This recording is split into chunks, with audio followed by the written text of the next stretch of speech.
बिस्मिल्लाहिर्रहमानिर्रहीम। व्यूवर्स, आप देख रहे हैं ऑनलाइन डिजिटल टीवी ऑफिशियल। मैं हूं सदीक साजिद। कीनिया में जो पाकिस्तान के सीनियर सहाफ़ी मारूफ एंकर अरशद शरीफ साहब को जो कत्ल किया गया, उससे मुतल्लिक जो फैक्ट फाइंडिंग कमेटी की 592 सफ़हात पर मुश्तमिल जो रिपोर्ट है वो भी आज सुप्रीम कोर्ट में पेश की गई है।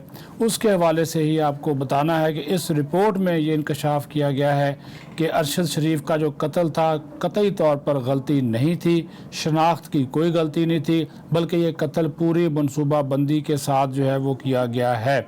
और इस रिपोर्ट में ये भी इंकशाफ किया गया है कि अरशद शरीफ के कत्ल की तहकीकात के हवाले से कीनिया की जो पुलिस है उसने पाकिस्तान की जो तहकीकाती टीम है उससे किसी किस्म का कोई ताउन नहीं किया, और केस में कई गैर मुल्की जो किरदार हैं उनकी भी एक अहमियत है और उसको हम नज़रअंदाज नहीं कर सकते। और उन्होंने कहा कि जो अरशद शरीफ के कीनिया में मेज़बान थे खुरम और वकार, उनका भी इस मामले में अहम जो किरदार है वो भी तहकीक तलब है, उससे भी तफ्तीश होना बहुत ज़रूरी है। इस रिपोर्ट में ये लिखा गया है कि अरशद शरीफ को 20 जून 2022 को मुत्तहिदा अरब अमारात का वीज़ा जारी किया गया था। वीज़ा 18 अगस्त 2022 तक के लिए था। अरशद शरीफ कीनिया गए तो इनके वीज़े में 20 दिन बाकी थे। उन्होंने नए वीज़े के लिए 12 अक्टूबर 2022 को दोबारा रुजू किया, लेकिन उनकी दरख्वास्त को रद्द कर दिया गया था। फैक्ट फाइंडिंग रिपोर्ट में कहा गया कि अरशद शरीफ के सीने में गोली लगी है और ये गोली ट्रेजेक्टरी फायरिंग पैटर्न से नहीं मिलती। इनको एक गोली कमर के ऊपर हिस्से में लगी, गोली गर्दन से तकरीबन 6 से 8 इंच नीचे लगी जो सीने की जानिब से बाहर निकली। इस जख्म से अखज़ करना मुश्किल नहीं कि गोली करीब से चलाई गई है। जिस जाविये से गोली चली इसके नतीजे में गाड़ी की सीट में भी सुराख होना चाहिए था, जो नहीं हुआ। रिपोर्ट के मुताबिक अरशद शरीफ ने वकार अहमद के गेस्ट हाउस में 2 माह 3 दिन क़याम किया। वकार अहमद के कैनियन पुलिस और वहाँ की इंटेलिजेंस एजेंसियों से रवाबत हैं। इनकी कीनिया की नेशनल इंटेलिजेंस एजेंसी से भी करीबी ताल्लुकात हैं। और फैक्ट फाइंडिंग रिपोर्ट में यह भी कहा गया है कि वकार के मुताबिक हादसे के बाद पुलिस ने अरशद का आईफोन, आईपैड, पर्स, 2 USBs हवाले की। उन्होंने आईफोन और आईपैड नेशनल इंटेलिजेंस एजेंसी के अफसर को दे दिया। एक दिन बाद पाकिस्तानी हाई कमीशन ने एक अफसर को अरशद शरीफ की चीज़ें लेने के लिए भेजा। रिपोर्ट के मुताबिक वकार के मुताबिक इसने NIS के अफसर को कॉल करके बताया। NIS के अफसर ने वकार को पाकिस्तानी हाई कमीशन को किसी भी चीज़ को तहवील में लेने से रोका। बाद में एक असिस्टेंट डायरेक्टर पोस्ट का बंदा भेजा गया। फैक्ट फाइंडिंग रिपोर्ट में यह भी कहा गया कि पाकिस्तानी हाई कमीशन अफसरों को अहम शवाहिद मिले।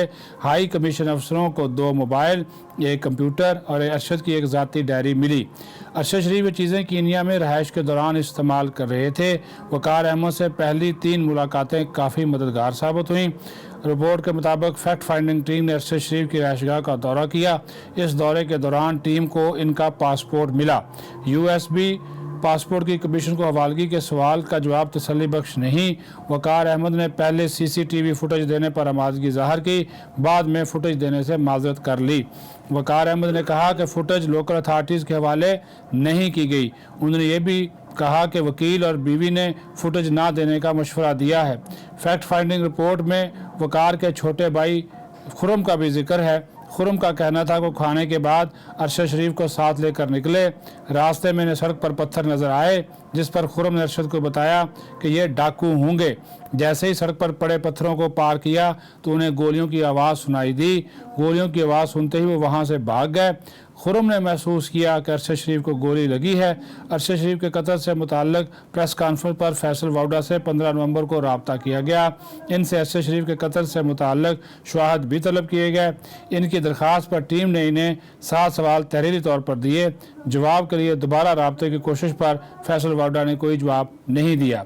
रिपोर्ट में यह भी कहा गया है कि केस में कई गैर मुल्की किरदार अहमियत रखते हैं। अरशद शरीफ के कीनिया में मेज़बान खुरम और वकार का किरदार अहम और मज़ीद तहकीक तलब है और दोनों अफराद मतलूबा मालूमात देने से हिचकिचा रहे हैं। सुप्रीम कोर्ट में आज भी 5 रुकनी बेंच ने इस केस की समाअत की है। اور اب کل دوبارہ اس کی سماعت ہوگی. جو حکومت نے ایک مشترکہ تحقیقاتی ٹیم تشکیل دی تھی اس کا نوٹیفیکیشن اجلاس میں سپریم کورٹ میں پیش کیا تھا, اس کو سپریم کورٹ نے رد کر دیا ہے, یعنی کہ مسترد کر دیا ہے اور نئی JIT بنانے کی ہدایت بھی کی ہے, جبکہ ارشد شریف کی والدہ بھی آج سپریم کورٹ میں پیش ہوئی تھی. اب خیال رکھیں, بہت شکریہ.